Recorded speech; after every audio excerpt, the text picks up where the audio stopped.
Hey, it's Brian Dixon, and you are listening to the Head Smack Podcast. You are listening to conversations with misfits, mavericks, and trailblazers. Hey, welcome to the Head Smack Podcast. My name is Paul Pavolny, and I am excited to have another misfit with me. I have Brian Dixon, and he is a best-selling author, publisher, and online business strategist, helping everyday messengers write their book and grow their business. Brian, how you doing, man? Hey, Paul, I'm so excited to chat with you today. And yes, I'm absolutely a misfit, so I love that. I love that title. Yeah, I've grown to like it even more and more because I realize that I've been a misfit all my life, and been a creative guy, especially, and even looking at the word kingdom misfit. That in the church world, sometimes. The creatives can be a little bit misfits as well. And so I love that phrase. And thank you so much for being on. Absolutely. I think as a creative, what we're doing is we see a world that doesn't exist, and then we try to apply our talent, our treasure, and our tools to create something that is inherently disruptive. And so to not fit into a traditional box makes a lot of sense because we're creating something that isn't in a box yet. Right. We are sometimes coloring outside the box on the 100%. sides and on the top and on the bottom, and sometimes it's hard to understand where to fit those kind of people in that don't fit those molds, that also think differently, that think outside of those sometimes lines and need more answers than just because. Amazing. I love that. So usually the way I like to start this is I like to hear a little bit about your origin story, Mhm. and just kind of share as far back as you want to share some of your journey to becoming who you are and what you're doing. And so let me hear your origin story. Amazing. Well, I kind of grew up thinking I wanted to be a rock star. I don't know about you, but like the idea of playing shows, doing festivals, having a fan base, excuse me, having a fan base, and writing and creating original content, like that was so exciting to me. So that was really my dream. I kind of really fell in love with that dream in about 10th or 11th grade. Was in a band for 5 or 6 years, and of course, as happens, eventually your band breaks up. So when my band broke up after college, I was like, what do I do?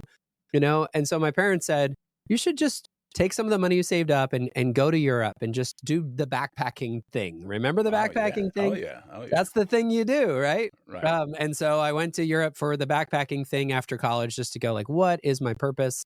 And, I'm a Christian believer. And so it was like, Lord, like, what do you have for me and my life? And what's my purpose? I thought my purpose was to be like a rock star for Jesus. Right. And that didn't work out. So what do I do? And I realized kind of in that low process of really figuring out my life that I love teaching. And it's actually something I did to my band. What a difference. Rock star to teacher. It's I think there's actually a lot related. I mean, I think really good teachers are somewhat entertaining. We have to keep the attention. I was a middle school teacher is what I ended up becoming. And so I could still use a lot of the skills of getting people's attention and some of the marketing, like how do we get parents excited and how do we get sponsors, like local sponsors, to like do something cool in our classroom. But as a typical misfit, I just kept getting in trouble. Like the first classroom that my public school gave me to teach in was like literally cinder block walls. It looked like a prison more than a school. So I rented a paint sprayer and painted my room. Wow. And then I got in trouble for that. And I take the kids on kind of trips around the campus, and then I got in trouble because they couldn't find where all the students were because they were with me. And I realized like I'm not really made for traditional education. And so I started writing a blog, started sharing my experiences as a teacher, helping other teachers think outside the box and be creative in the way that they teach. And that led to this idea of like, I should write a book one day. Because a book is a great way to like share your message. And so I went from creating albums with my band to starting to share words and content and eventually trying to figure out how do you publish a book? And that's really where my story begins. Wow. And so the blog, what was the blog about? Just about teaching, or did it evolve into something else, or was it mostly about teaching? It was so early days. I mean, this is 2001. So having a blog in 2001 was really weird. It was on our school intranet. And so it was basically the district. Anyone in the district could view my pages in like it was essentially a what do they call it, a front page website that was like within the school district, and then eventually they opened it up so that you could click a couple buttons, and then it was on the online web. Right. And it was called Mr. My last name's Dixon, so it was Mr. D's Technology Classroom, or Mr. D's Tech Tips. Yeah, and I had it for a while. I was really early days. I mean, I think if I stuck with it for 20 years, I would have been the go-to technology trainer. But it really wasn't about that. It was about the idea of like your words can impact people. Right, so right. so I had these ideas for books that I wanted to write to help teachers and to help parents and to help kids. And I just kept getting shot down by traditional publishers who didn't really, understand as the world was changing. And that really set me on a course to try to figure out, like, how do I get my message out every time there'd be a new tool that would come about? And so, as you started going into the realm of writing your first book, Mhm. what did you have a topic that you wanted the first book to be about, or was it Oh continuing yeah. from the blog?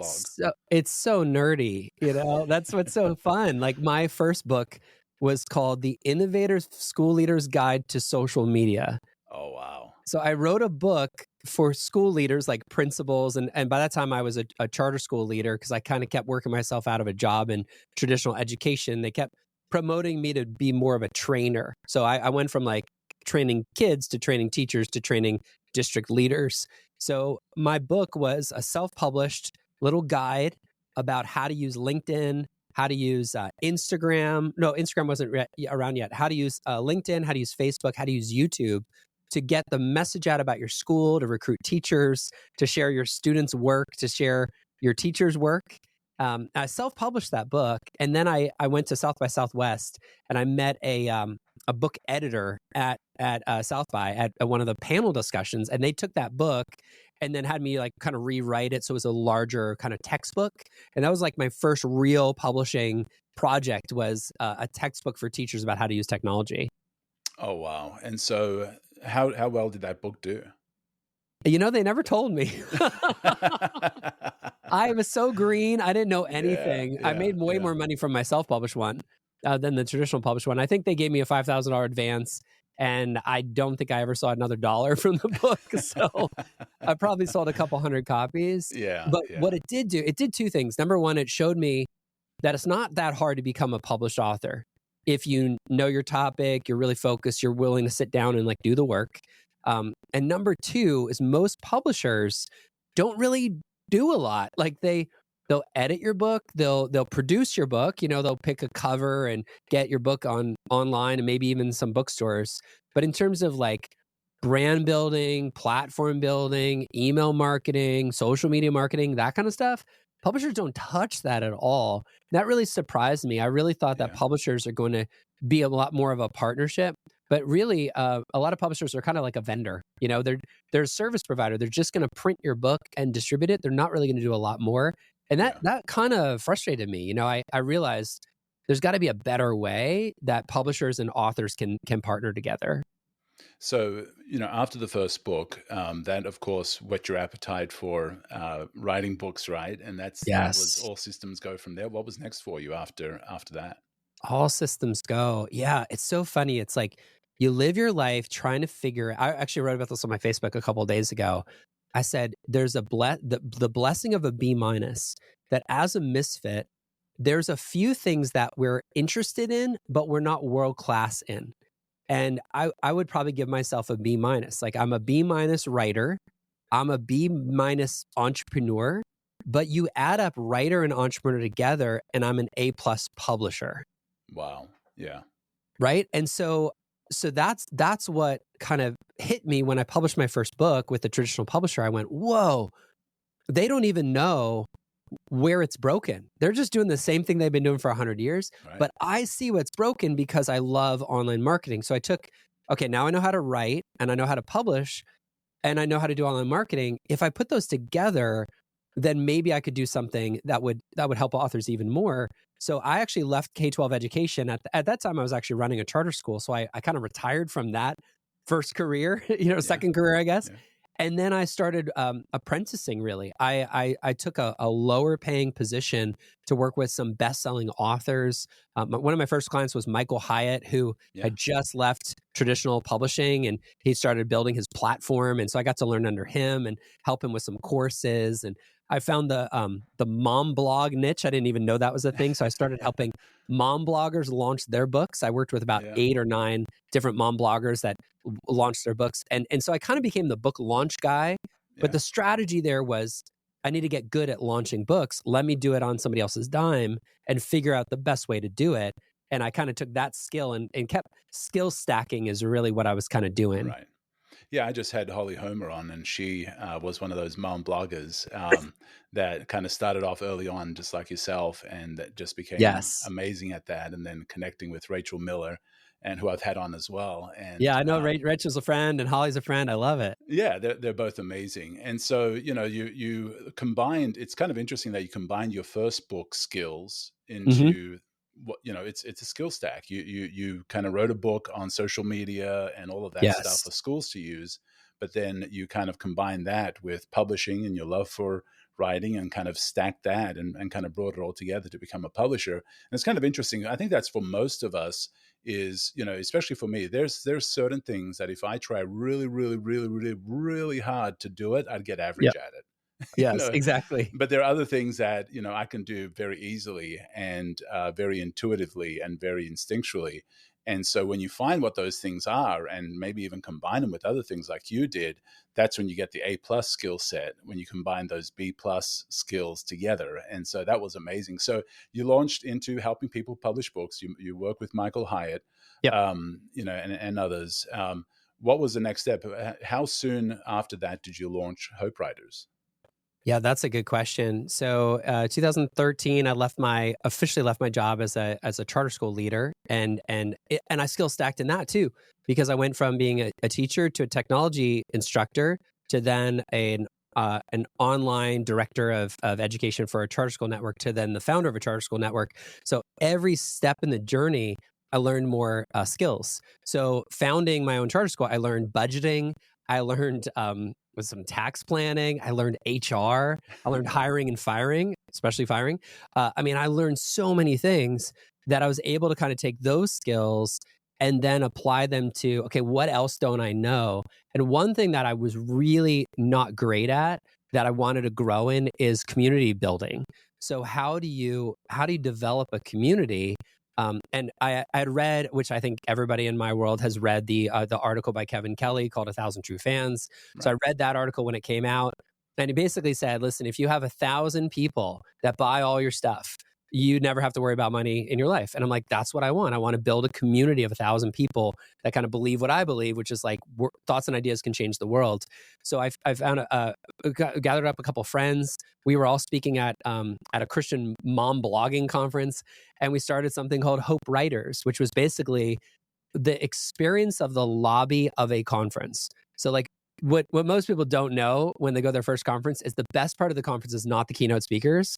It's what happens when you're not in the session. It's Yeah. it's the Yeah. breakfast with your friends, it's waiting in line and meeting somebody randomly, it's sitting in the bar or the restaurant afterwards and having deep conversations. And we're like, what if we could do that on a weekly basis? So every week, we call it Tuesday Teacher. So every Tuesday we have a guest teacher come and teach our community, and then we dialogue and debrief about what they're sharing about writing. So we built Hopewriters as a community over the last decade to thousands of members. And then now I have all the skills to be able to actually help people publish their books. Wow, I love that. One of the things that I do want to kind of tug on a thread of something that you've been saying, and Yeah. I want somebody to hear that, because I think it's a really big head smack for them. Is the skill stacking is, and that's why I love hearing origin stories, because it's Yes. amazing as you kind of dive in, and some of my guests had never deeply thought about their origin story, but then we kind of see the thread of skills of this moment, or this head smack, or this instance led to this moment that led to, wait a second, that's why I'm doing what I'm doing, because of all these separate moments of things that happened. And identifying those helps you kind of understand maybe even what your next step would be. And as you said, you were B+ in several things, but when you stack those, it became your calling. It's incredible. The way that we teach it in our coaching program is we call it mine your past for diamonds.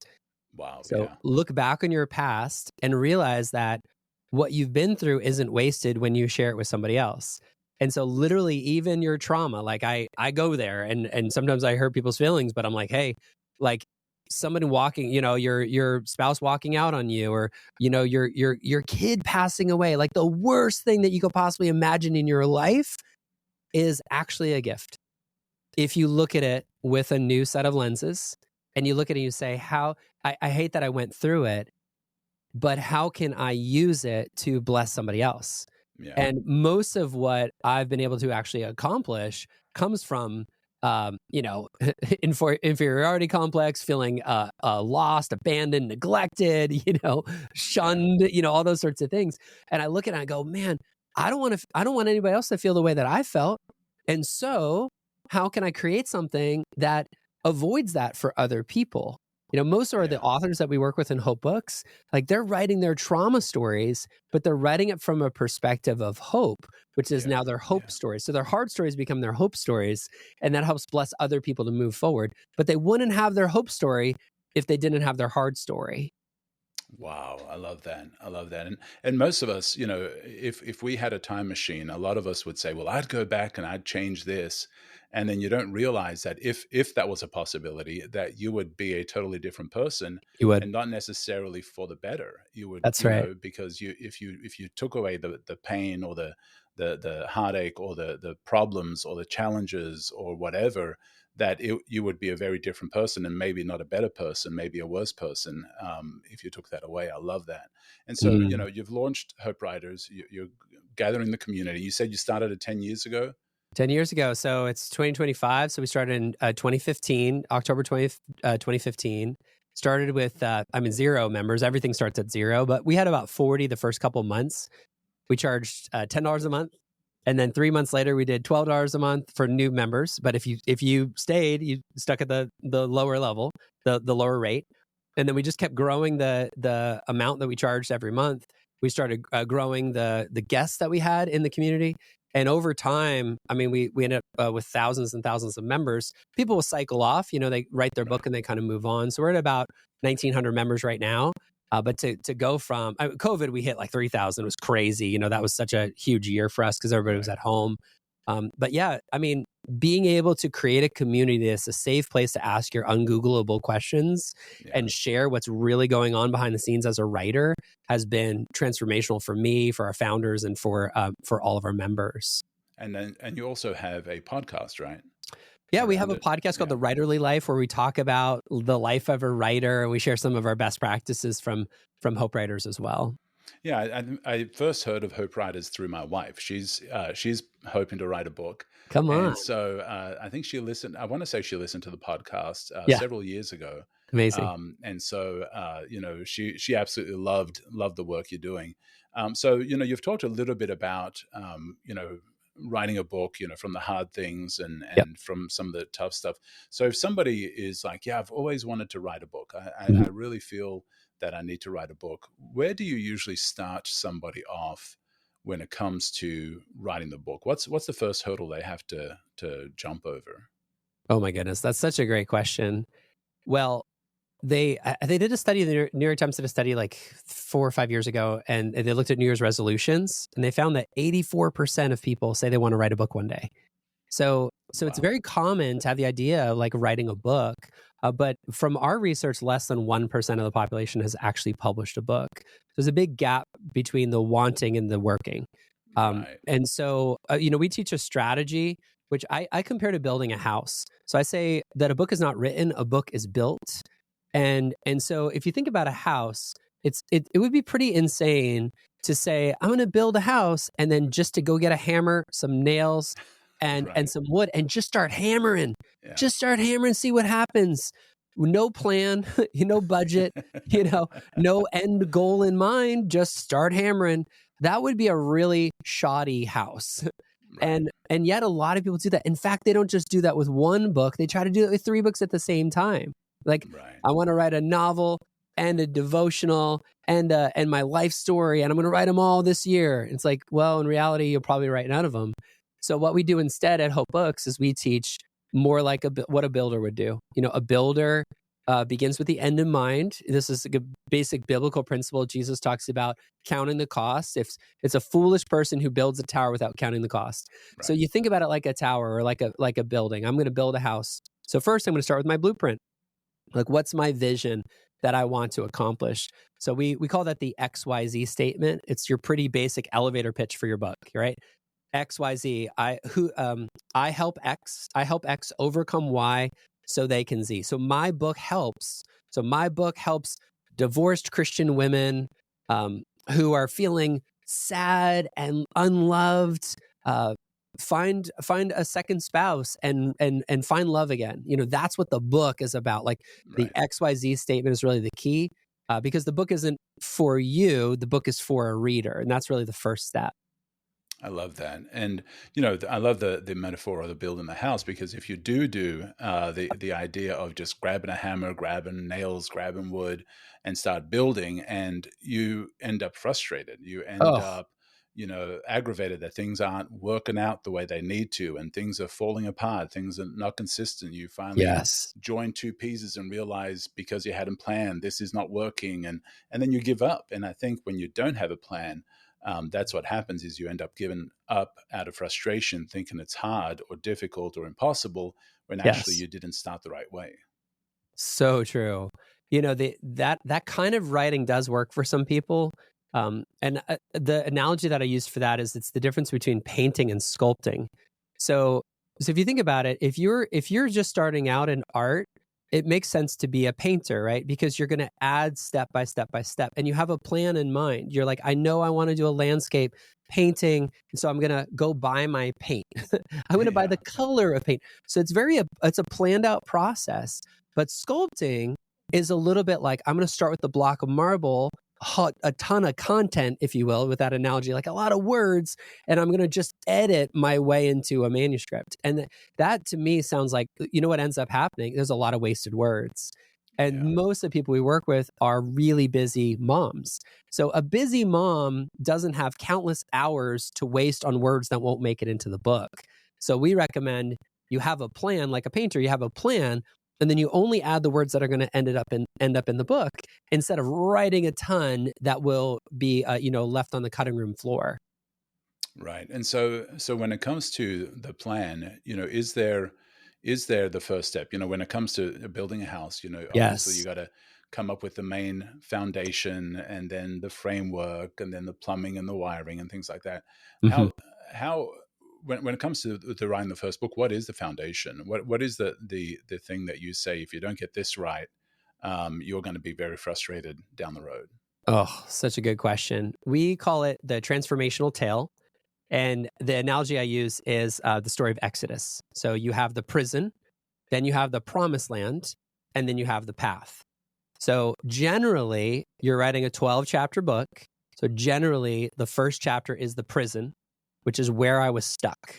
So you tell your story of stuck. So you look back in your life 3-5 years ago, and you go, this is where I was stuck. And you really paint the picture on strong, right? This is where I was stuck. I mean, it was the last time she slammed the door. Oh, it's a great way to start the book, right? Like, boom, that's your first chapter, is your story of stuck, your prison. I didn't even think it was possible. Then chapter 2 is the first step out of the prison. So the first thing I started doing is I started praying for my spouse. So the first thing I started doing is I started working out. First thing I started doing is waking up an hour earlier. Well, tell us more about that. And the cool thing about writing from your past, right? Writing about what you did yourself, you don't have to make up anything. So there's no such thing as writer's block, because all you're doing is you're just saying what you did. You're just remembering. And if you can't remember, well, guess what? That's why we have our photo app. That's why we have our calendar. That's why we have our old emails. You can literally go back to the past. You can go back 5 years ago, and you can look at your emails from 5 years ago. Oh, I remember where I was. You can go back to your camera roll 5 years ago, and you go, oh, I remember that trip. Oh, she was mad at me on that trip. And then you write that story, right? Yeah. And so that's the transformational tale. Is the prison is chapter 1, the promised land is chapter 12, and then chapters 2 through 11 are the steps, the strategies, the beliefs that you embraced to get out of the prison for real, for good, and to live in the promised land. And your life right now is the promised land that someone else is dreaming about living one day. Wow, that is so good. And it's, when you have that process, when you have those steps, it helps you also to not feel as overwhelmed by it, right? Yeah, there's no overwhelm with that process. Because you see, okay, this is what I need to start capturing, this is what I need to start doing. And so, when somebody is writing a book and starting to capture those things and capture the transformation and the challenges and all Mhm. of that stuff, you know, what if they do feel that, my story isn't that interesting to capture? Like, Yeah. is that just simply a mindset? Are there some people that writing a book is just not for them? It's a really good question. What I often say is that what's obvious to you is magic to other people. Yeah. So when you see it, you already lived it, you already believe it, so it doesn't feel like magic anymore. It's like, when you see a magician do something on like America's Got Talent or something, you see this magician and you're like, what, how'd they do it? And then you go and watch the YouTube video where they explain it. It's like they had a fake thumb, and you're like, it's not magic anymore. Of Yeah. course your story's not magic. Of course, to you, but to someone else who's literally dying in their marriage, and you're like, well, we went through a time, but now we're fine. You're like, no, we want to know, how did you do it? How did you do it? People want to know how you got the results that you have. But for you, we discount it because we see it every day. Yeah, and I agree with that, because what's easy for you is magic to somebody else, and that's for every skill, every talent, every situation, Yeah. every challenge, every accomplishment, every victory. It seemed easy to you, but for somebody else, like you said, it was amazing that you did that. And so, they've started writing the book, and Mhm. they've got that format down. Yeah. What's the best way to stay motivated? Because sometimes the process is Yes. challenging, of writing a book, especially a first time author or somebody that has never done it before. That's right. Yeah, I don't really believe that you can really write on your own. Like I think anything worthwhile happens in community. And that was the first mistake that I made when I became an author the first time, is I wrote by myself, and I had nobody that walked with me, nobody held my hand, nobody encouraged me when I fell. I got stuck, I got all that. I tried to do it all myself, and so many writers try to do it all themselves. At Hope Books, we have a cohort, and it's Wednesday today, so we had a cohort every Wednesday where we meet. There are about 45 of our authors on the call, and we always start the call with our gains. I follow Dan Sullivan, and he teaches the gap and the gain. And so we talk about the gains at the beginning of our call. And we basically say, looking back on the last week, what's something that you're able to do? And it can be small, it can be big. It's based on Zechariah 4:10 that says, do not despise the small beginnings, for the Lord rejoices to see the work begin. So when Yeah. we think it's a small beginning, God is going, way to go, son. Way to go, daughter. You're rejoicing, which is amazing. God rejoicing. That's crazy. So we rejoice with each other. And we say, you picked your book title. That's awesome. You wrote chapter 6. Way to go. And we do that every single Wednesday. And you show up to the calls. And then you're like, man, I was feeling a little discouraged. But now I'm borrowing your courage. I'm taking your courage. I'm sticking it in me. I'm encouraged by your courage. And you hear a couple of those stories. We had about 20 something people share their gains this week. Now you're ready to keep going. And so doing it within community can help you get out of the overwhelm. Right. Well, and the overwhelm, and also sometimes the momentum of it. You can start off super excited. I'm going to write my book. This is going to be amazing. It's going to be the best book ever. I'm super pumped. And then, a couple weeks into it, couple months Yes. into it, the initial adrenaline and dopamine hit kind of wears out, and, you need that community. And so I do encourage those listening to look at Yeah, something like Hopewriters, where it provides a community that gives you that encouragement when that momentum wanes, and that's that can right. help you keep going. Yeah, that's so interesting. I love what you said. I think that there's something so powerful about commitment. And commitment is deciding on the finish line before you really like know what it's going to cost. I think about marriage, right? And so I believe marriage is a commitment for life. And so when Julie and I set our vows 23 years ago, we said rich or poor. And entrepreneur, we've had great years and we've had low years, great months, low months, great weeks, low weeks. But hey, rich or poor, in other words, no matter what, we're going to finish. We're going to cross the finish line. And the same is true of our books. So with our authors, we have them sign on the dotted line. Like they sign a book publishing contract saying they're going to finish. And we're like, and we agree with you. We're going to sign the contract too, that we're not going to let you quit. So we don't have refunds. We don't have cancellations. I just don't believe in any of that. There's no such thing as, divorcing your book, if you will, right? Like you've got to stick it out. And you've got to begin with that end in mind. You've got to go all the way through because there are going to be those challenges. And we call them out. We're like, hey, summer's coming. You're going to feel summered. You're going to get summered in the face. And you're going to start to question and go, is my book even worth writing when everybody's hanging out? And the answer is yes, we begin with the end in mind, which is really why we start with the XYZ, the reader. It's at the end of the day, when you know what you've been through, like how hard it was to go through that marriage struggle or that financial challenge or that health journey. And then you hear somebody just got diagnosed with cancer and you beat it. Why would you not tell your story? Because you can help a person live, And so that's why it's all about the reader. When it's about you, you'll give up. But when it's about somebody else, you'll go the extra mile to save them and to help them. I love that. And so, with houses, we're going to stick with that metaphor because it works. But, somewhere along the way, maybe you start sharing about your book and people start giving you input and some of it is positive, but sometimes they can want to make additions, and you've probably seen houses where somebody made an addition after the plans were built and it's kind of wonky and it kind of takes away the original intent. Yes. What are some tools or what are some ways that you help people to kind of stay the right course, stick to the plan, that when they start getting derailed and they start getting input from grandma and the housekeeper or the babysitter or whatever, how do you help them to, and you've shared some of it, how do you help them to stay on course? It's a fantastic question. This is probably a little controversial, but some life advice that I've lived by and has served me really well is never take advice from somebody that you wouldn't trade places with. So when it comes to if somebody's giving me advice about what to eat, you can just look at the person and go, is that the kind of body I want to have? Is that the kind of fitness I want to have? Right.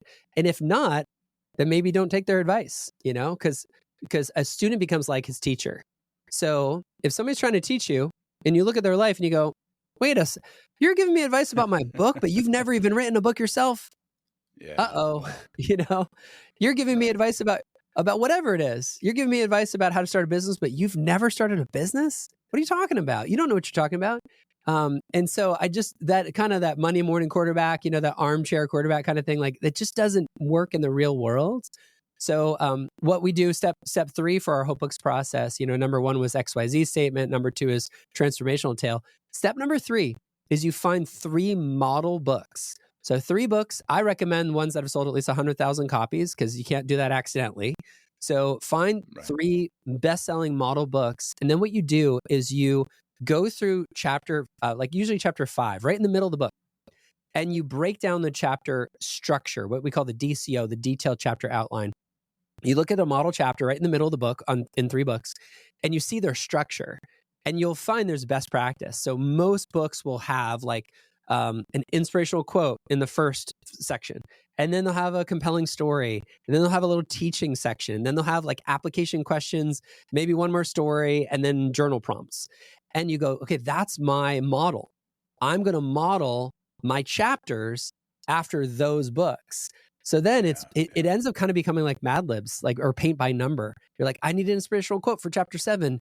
So you really kind of get at Aunt Sally doesn't know what she's talking about because she doesn't have an inspirational quote for chapter 7. You're not putting yourself in a position where you're taking unsolicited advice. Instead, you're just following a plan. So you've shared 4 steps. How many steps are there to this? And 5. We're almost there. All right. So 5th step. What is the 5th step? The fifth step is once you have your detailed chapter outline is step number 3. Step number 4 is you take that detailed chapter outline and you write a model chapter. And this is the first time you show real people your work.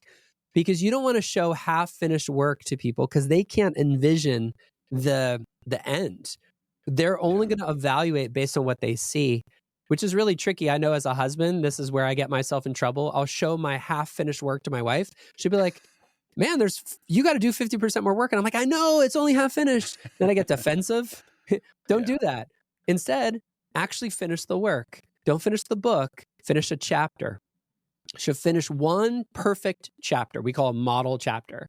And I recommend chapter 5 because it's like right in the middle. And so Yeah. you write your middle chapter perfectly. Inspirational quote, compelling story, practical teaching. Like you edit it yourself. Like you make this chapter the best chapter you've ever written in your life. It literally is, to the point that you're like, that's worth publishing. And that's the one that you share with your beta readers, not your wife, Yeah. not your friend, but your ideal reader, the X in your XYZ. So if you're writing for divorced Christian women, then you have to share it with divorced Christian women. And then you ask them, what do you think? And they might say, I need more story, or I need more application questions. Like, okay, great. Let me fix it until I get that chapter perfect. And then when they're like, this is amazing, where's the rest of the book? Yeah. Then step five, you write the rest of the book, and you use that model chapter to write the rest of your book. I like working from the middle out instead of starting at the beginning and then trying to find my way through the forest. And so you have your entire structure, you have your transformational tale, you have your model chapter, you have your XYZ statement. You add all that up together, you'll have a finished house pretty soon. It'll look gorgeous, and people will love to live I there. love that. So you're right about showing a half finished thing, because it happens with creativity all the time, where you're busy working on something creative, and somebody comes in and says, "Well, that doesn't look like whatever," or a half finished house. Well, it's kind of drafty. Well, I haven't put walls up yet. I haven't done everything that I was going to plan on doing, or trying a half finished recipe, and it's like, well, I haven't added the spices yet. And so, Yes. you have to be careful, because it could be very discouraging when somebody immediately starts criticizing something that's unfinished, because even though you have a vision for it, they don't, and Yep. they will start criticizing something that you're not ready for the feedback. And as creatives, sometimes we can be also very sensitive about our creations, Mm-hmm. because when we're finished, we hand it over and say, love my baby. And if somebody criticizes them, it can be devastating, right? Yes, it really can be. And so the next step, after they've got the ideal chapter, what's the final step of the process? I mean, just real quick on that note, the idea of like half finished work. So if you look at best practices from other industries, so best practice in music is you record a demo, which is like a demonstration of your song. So you actually pay to go to the studio to record a demo before you record the whole album. And then guess what? You re-record the demo. Like you don't take the demo songs and then they're done. You actually re-record them. The same is true with movies and TV shows. You do a pilot episode, or you do a short film before a full-length movie. But for some reason in writing, we're just like, I'm just gonna write and see what happens. And so that's why the model chapter really is like the demo of the full book. And you want to do your best work possible so that people catch the vision of what you're trying to create. Right. Okay. So the final step. What is the Yeah. final step? So then the final step is to write the whole thing. So you actually you take your model chapter and you finish your manuscript. And just a couple tips on there. When it comes to the full manuscript, it's a dream unless you add a deadline, and a dream with a deadline is a goal. And so setting a goal, I would recommend 90 days or less. People say it takes a year, 2 years to write a book. Not with this process.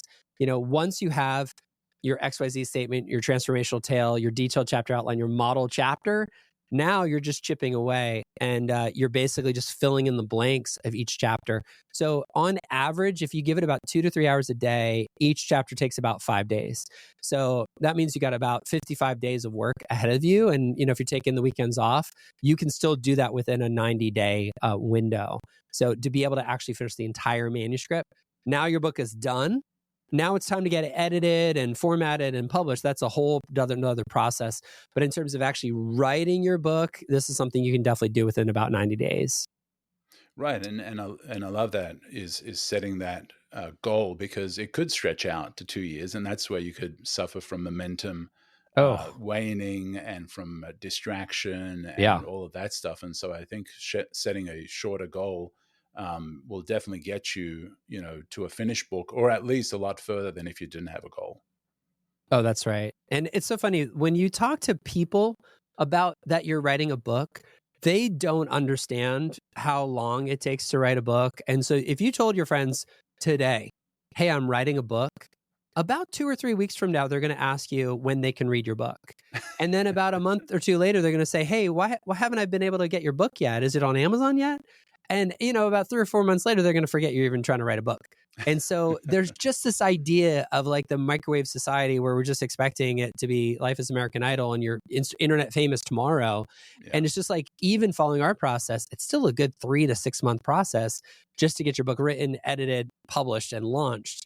And so you don't want it to stretch out to 2 years, because if you're feeling impatient, your whole audience is way more impatient than you are. Right. And so you've got the manuscript, you've written it 90 days, you're done.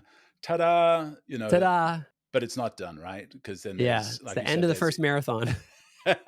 there's the editing, and then of course the cover design. And so, let's talk about the cover design. Yes. What are some important things to think about? Because, they say you shouldn't judge a book by its cover, but we do. Of course we do. The only thing we you always see. do.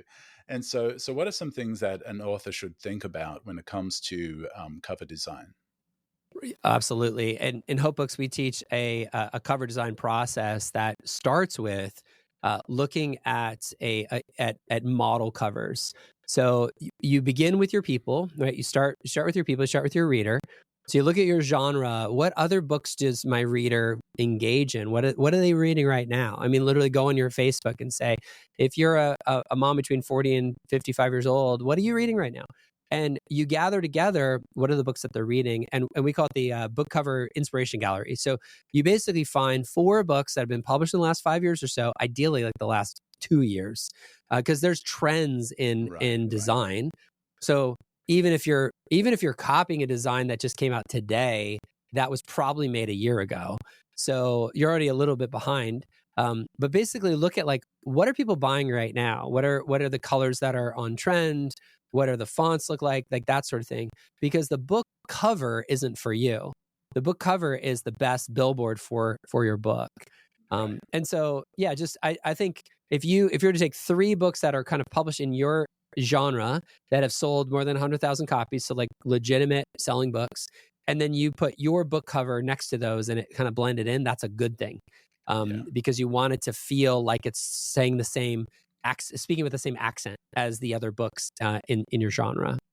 Yeah, I love that. When I work with branding and things like that, I call it Yeah. the brandscape. Is look at the brandscape. Mm-hmm. What else is out there within your category that you can look at and say, well, the brandscape, looking out, here's what it looks like.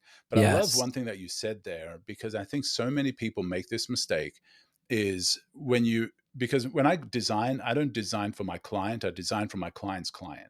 Yes. Right. And so when it comes to your book cover, the book cover is not to please you, and something that you should like it, obviously, but it's not, you are creating it for your audience. Mm-hmm. And it needs to be something that your audience likes. And I think sometimes we make that mistake of, well, I don't like it. Well, but who's your ideal client? Like, who's your audience for this?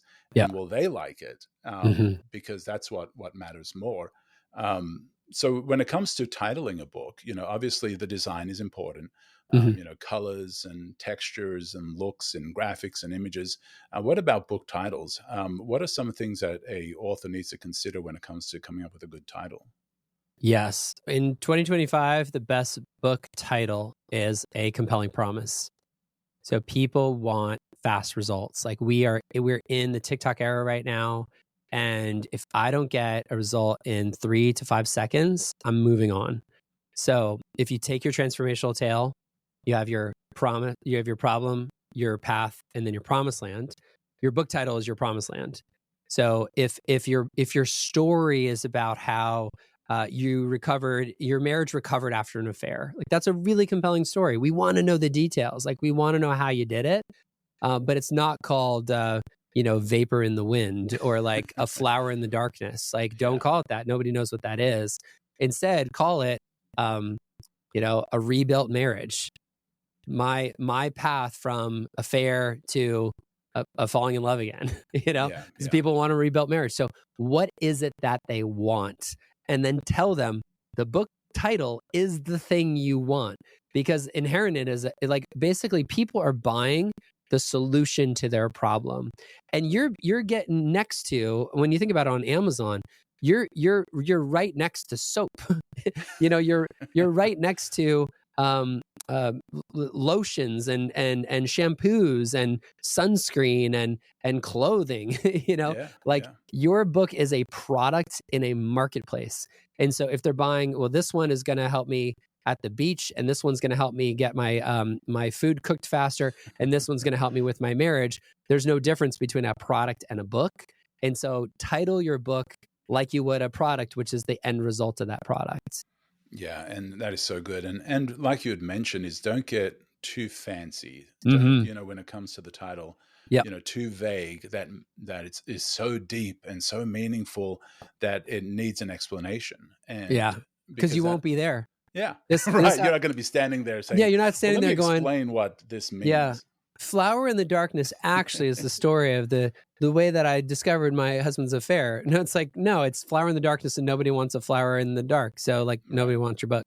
Right. And like you had mentioned is, they are buying it via Amazon. They're not going to a Barnes and Noble as much as they used to. They still do. People still wander around bookstores, and books are categorized in certain sections. But for the most part, they're also getting them, online. And so, having a bold type, bold headline, don't get over fancy with that. Keep it nice, appropriate for the category, but don't try and get, really tiny little writing. I remember there used to be a trend of super tiny writing and like little minimal graphics, and that might have worked in Barnes and Noble or Christian booksellers or whatever, but it doesn't work anymore.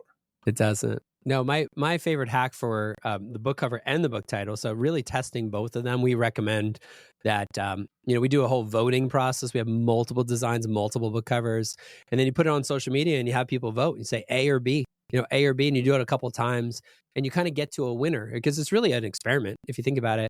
But one of my favorite ways to do that, I've heard different people teach this, but essentially you get your top 2, maybe your top 3, and you actually pay to print them out. Like print them full color, full size. Go get a couple books, wrap it up with your book cover, and then literally bring them to a bookstore. The best place actually to go is the airport. So if you're traveling, bring 2 of them, put them in like the front section of like an airport book place, and then just sit there and just watch what happens, and watch people look at the 20 books that are on the shelf and see if they pick up yours, and just count the number of times they pick yours up. And it's pretty funny. You can obviously get in trouble, which makes it even more fun because now you have something to share on Instagram. But yeah, let real people that are not your friends, not your family, they're not going to tell you you're pretty and your baby is too. Like, you want people that are real people that have no affiliation with you to actually prove what they like and what they don't like based on their behavior. Another way to do that, if you want to get real fancy, is just to run an A/B test ad. So do 2 Instagram posts, one with one cover and one with the other, and then just have people click. You put $10 behind each one of them. It's $20 experiment. You will know which one got the most clicks, and it's really powerful to get some real data. Right. Well, then another way to also test the design is what I call the squint test. Yes. Is, because when you squint at a design, it eliminates all the details and gives you contrast. And so, that's kind of the visual impact of a postage stamp size book is going to have online. Is it's going to be really small. And if the details are vague or hard, the contrast isn't there or whatever, it's going to be hard for somebody to see. So I'd also keep that in mind when it comes to the book as well. Yes. That's right. But, at the end of the day, nothing beats word of mouth. Yeah. I always think about the music industry, and my son is 9th grade, and he asked me a couple months ago, he's like, Dad, there's this concert on a Tuesday night. Will you take me? Like, will you go with me? I'm like, I'll go with you. You're a 9th grader. You want to hang out with your dad? That's awesome. Yeah. It was a band I'd never heard of before. We went to this concert venue, and there were like 1,000 people there, and they knew every word to every song. And I was like, I've never heard this band before, and I'm standing in the middle, and I thought I'm cool. Like, I guess I'm not anymore. And I'm standing in the middle of, the whole crowd, singing every song with this band, and I go to find their website, and I can't find their website. And I'm like, that breaks all the rules. Because what I know is sort of the traditional, like growing up with the internet, right? Early adopter of the internet. You have to have your home on the internet. Then you have to have your SEO strategies and all these sorts of things. And at the end of the day, for music, if you create a great record that people share, they will walk over glass to download your music. Yeah. Like it's really actually not about making sure that you're on Spotify and Apple Music and everything. It's like, you know what? They're gonna find it because it's so good, right? Calvin Yeah. Newport has a great book called "Be So Good They Can't Ignore You," and it's like that's the actual answer. Just write a dang good book, you know? Come out with like actually share your story. One of my favorite pieces of advice is act as if your parents have died. Like Oh, like wow. write the story that you don't want your mom to read until she's dead, and then write it anyway, because whatever. Like it's not for Yeah. her anyway. Yeah. And so like actually tell your real life, actually tell the truth. Like actually tell the truth. Be somebody in 2025 that tells the truth, and your story is going to shine so much brighter than everybody else who's dimming their light bulb, because you're telling the truth. And that book could have a crappy cover and a terrible title, but the word of mouth is going to be so much stronger than any kind of marketing you could do.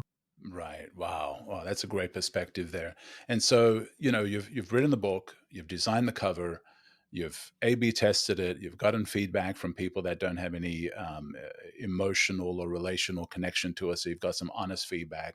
Yeah. Um, but that's not all, because if you build it, they will not come. Right. It's No, they that won't. whole movie phrase. Yeah, they And so won't when know it about comes, it. yeah, they won't know about it. So Yeah, even if you've got the book in your hand, it's like, okay, now everybody's just going to be beating down my door to buy this book because I that's right. posted it on Facebook. What are some ways that people can start getting their book out there? And you had mentioned referrals and people Hmm. sharing it.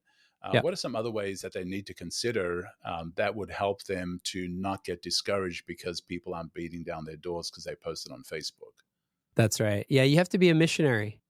So, I'm not Mormon LDS, but I've got a lot of friends that are, and there's a lot to admire about those guys. And one of them is like, they're just so tenacious. They just go door to door to door to door to door, and they just don't quit because they believe so much. And it's like, you got to believe that much. You got to believe so much that you're willing to leave your family for 2 years. Like, you literally can't have contact with your family for 2 years. And you go to a foreign land and you learn a new language, and you just believe so much. They all track all the metrics. I'm so fascinated by them. They track all the metrics. And like, that's how you have to think about your book. You know, you have to think about your book is literally a life-saving device. Like your book is a lifesaver for somebody who's drowning right now. And so if you really believe in your book, you're willing to get a little uncomfortable. You're willing to go to a new town. You're willing to go where people are who are hungry, who need the bread that you just baked. And so for me, that means going on podcasts. Thank you for having me on yours. This is so much fun. I believe like there's people listening right now that have never heard my name before, but now know a little bit more about our story and maybe would be interested in writing a book or joining Hope Books or joining Hopewriters. Like that's awesome. Yeah. And so deciding to evangelize your own book, deciding to own the marketing. No one else can own the marketing of your book besides you. You can't hire it out. You can't even ads. Like you can't even pay enough to like even the idea of ads is still missing you. Like you are the best advocate for your book. So my number one favorite strategy is get knee to knee, eye to eye with real people. Now, obviously, that's some real work. So that Right. means podcast interviews. That means going to conferences. That means starting community groups and just really building relationships. And what happens is over time, those opportunities grow and grow and grow. So speaking about your book, being interviewed about your book, starting groups about your book, gathering people together is the best strategy for it. And what we recommend is if it takes you a year to write your book, take a year to market your book. Give your whole book 2 years. You've been dreaming about a book your whole life and you're only willing to market it for a month. Like, no, Yeah. Yeah. keep getting it out because eventually it'll find its legs and it'll find its audience. And once it finds its audience, then there's a flywheel effect. But you really have to do the priming first in order to get that flywheel to really take off. I love that. I love that. It does take work. It does take you being now an evangelist because people need to hear the message. They need to Yes. hear what your book's about. and you were probably prompted to write it because somebody out there needs to hear it. And so being an evangelist for it is so critical. I'm going to have my wife listen to this podcast because I think she has like 3 or 4 books inside of her. Yeah, And start with so one. she needs to start. And That's right. I think she'll do amazing in it as well. Well, Brian, this has been amazing, man. I really appreciate you coming on. And so how do people get a hold of you? How do they join Hopewriters and Hope Books? How do they get into your world? Amazing. I love free. I don't know about you. That's like my favorite price. So we've got a free trial of Hopewriters. So HOPE. So helpful, optimistic, personal, and equipping. We really want to help you move forward in your writing. So hopewriters.com. Just check it out over there. Try it out for free. And that's really the best way to connect with us. Obviously, we can talk about publishing your book, but you got to write your book. And so Hopewriters is one of the best places to really get started. Yeah, and I do encourage you to join up with that. My wife was a part of it, absolutely loved it, loved listening to the podcast, loved being part of the community, made a big difference for her. And, as we have talked about in this episode, is you need that community because sometimes it can be frustrating, sometimes it can be lonely, sometimes you just need encouragement to help you in that momentum. And so finding a community like this, I super encourage you to be a part of this. Because you'll get the inspiration you need, and also the encouragement, and also the teaching. You've got just a sample of what Brian has in him in this episode, and you'll get a lot more from being a part of this community. So I encourage you to be a part of that. Hopewriters.com is where you find it. And then you also have a digital copy of your Hope Story, right? Yeah, we'd love to give that away as well. So I think probably the best thing to do is just send me a DM on Instagram. So just find me over on Instagram. I share some behind the scenes about the books we're publishing and some writing tips and things like that. So Brian J. Dixon on Instagram, and just send me a message and I'll send you a copy.